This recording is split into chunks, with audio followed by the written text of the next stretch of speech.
ապրիլի 10-ին դուք կրկին փակել եք ճանապարհը, բայց պահանջեցիք մարզպետին եւ ՏԿ փոխնախարարին, նրանց հետ հանդիպում տեղի ունեցավ, ըստ էության գոհ էիք հանդիպման արդյունքից, չնայած որ մեկ շաբաթ ժամանակ էին ուզել օպտիմալ լուծում ստանալու համար։ Հիմա մենք ուզում ենք հասկանալ ձեզ այս 12 օրվա ընթացքում ինչ պատասխան են տվել։ Հարգելի լրագրողներ, ձեզ ներկայացնեմ ինչ ենք մենք զրուցել եւ մեր խոսակցության, մեր բանակցությունների արդյունքներում ինչ հետևության ենք եկել եւ ինչի ենք մենք հանգել։ Մեր բազմաթիվ հանդիպումները թվով 3-ն են եղել տարբեր մակարդակի պաշտոնյաների հետ, նրանք մեզ օրենսդրական ընդամենը մեկ կետ են բերել, դա Երևան քաղաքի քաղաքապետի որոշումն է, ձեր թույլտվությամբ ես փորձեմ ընթերցել դա։ Այսինքն այս 12 օրվա ընթացքում եք 3 հանդիպում ունեցել։ Այո։ Կնշեք ում հետ եք ունեցել այդ հանդիպումները։ Տարածքային կառավարման փոխնախարար, տրանսպորտի վարչության պետ, մարզպետ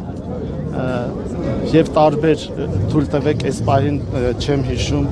բոլոր բանակցությունները մեր պահանջին, որպեսզի մեզ ներկայացնեն օրենսդրական կետերը ըստ էության, թե որ օրենքի հիման վրա են մեզ պատրաստում մեր տրանսպորտը դուրս անել, ըստ էության մեզ որևէ պատասխան չի բերվել։ Մեզ բերվել է ընդամենը, ձեռքերս թողում է, կարող եք դուք ներկայացնել։ Չէ, ես կկարդամ, ուղղակի ցույց տվեք։ Այս որոշումն է եղել։ Երկար կպայեք։ Ախր չեմ կարող ձեռներս թողնում։ Ես հիմա կընթերցեմ նաև որոշումը։ Ես հիմա կներկայացնեմ, դուք կարող եք դա շատ մանրագերացիչ ասած։ Հա, ոչ։ Դա քաղաքապետի որոշումն է։ Խնդրում եմ Սաֆարյան հեռու գնացեք չխանգարեք։ Ահա, տվեք ես ընթերցեմ։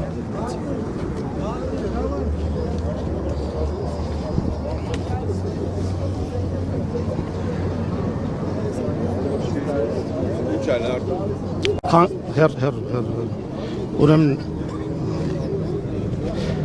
Երևան քաղաքի 2012 թվականի մարտի 30-ի համար 29-11 որոշման համաձայն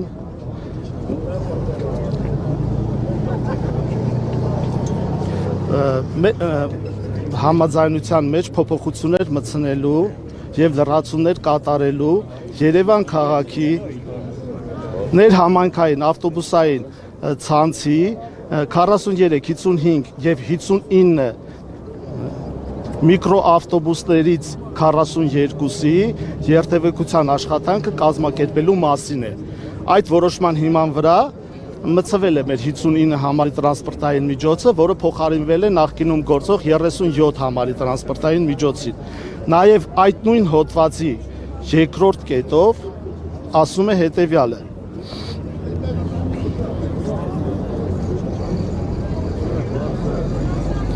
Թույլատրել Երևան ավտոբուս ՓՊ-ին 2023 թվականի օգոստոսի 1-ից ժամանակավորապես մինչև, խնդրում եմ այս ուշադրություն, մինչև նոր մրցույթների անցկացումը ու դրա արդյունքների ամփոփումը սպասարկելու Երևանի ներքաղաքային ավտոբուսների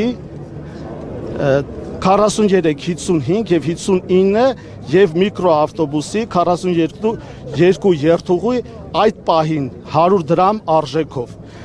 Ուրեմն ինչ ենք մենք ասում։ Ուրեմն այստեղ հստակ գրված է, եթե դուք երթուղին հանելու եք, պետք է ղեկավարվեք այս ենթաօրենսդրական ակտով, այսինքն պետքա դուք մրցույթ հայտարարեք, նոր մրցույթ, նորից խնդրում եմ ուշադրություն, մինչև նոր մրցույթի անցկացումն ու դրա արդյունքների ամփոփումը։ Ինչ է սա նշանակում։ Նշանակում է, եթե դուք մեր 59 համարի տրանսպորտային միջոցը հանելու եք, ապա պետքա նոր մրցույթ հայտարարեք եւ մինչև այդ մրցույթի ամփոփումը դուք իրավունք չունեք մեր տրանսպորտային միջոցը հանելու մեր համայնքից։ Տրանսպորտային միջոց հանում են համայնքից այն ժամանակ, երբ որ կա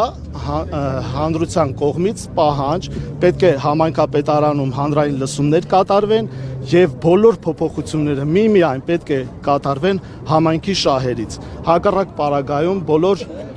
բոլոր այլ գործողությունները կլինեն անօրինական։ Հիմա սահմանադրությունով համայնքին տրված է լիազորություն, ժողովրդին տրված է լիազորություն իր սահմանադրական կարգը կատարելու, այսինքն բողոքելու նման գործողությունների դեմ, որը կատարվում է անօրինական, բոլորը կատարվում են ուղղակի խոսակցության մակարդակով, մեր պահանջը հետևյալն է, մեր բողոքի ակցիայի ժամանակ այս պահից սկսած բոլոր պատկան մարմիններին կոչ ենք անում հենց հիմա խոստանալ մեզ, որպեսզի մեր տրանսպորտային միջոցը դուրս չի գալու, մինչև նոր երթուղու շահագործման նոր տենդերի հայտարարումը։ Այս պահին այսքանը, թույլ տվեք մենք անցնենք մեր հաջորդ գործողություններին։ Գործողությունները որոնք են։ Մենք նախորդ հայտարարել ենք, որ փակվելու է Երևան աշտարակ մայրուղին, մինչև մեր հարցի իրական 5 րոպե փակելու եք, բացելու եք, այսպես է լինելու, ինչպես ապրիլի 10-ին եք իրականացրել։ Ցույց կտա ոնց կանենք, բայց չէ, կարծում եմ մեր գործողությունները արդեն անժամկետ կլինեն։ Մենք այս պահին սպասում ենք ռեալ քայլերի իշխանությունների կողմից։ Շնորհակալություն, շարունակենք։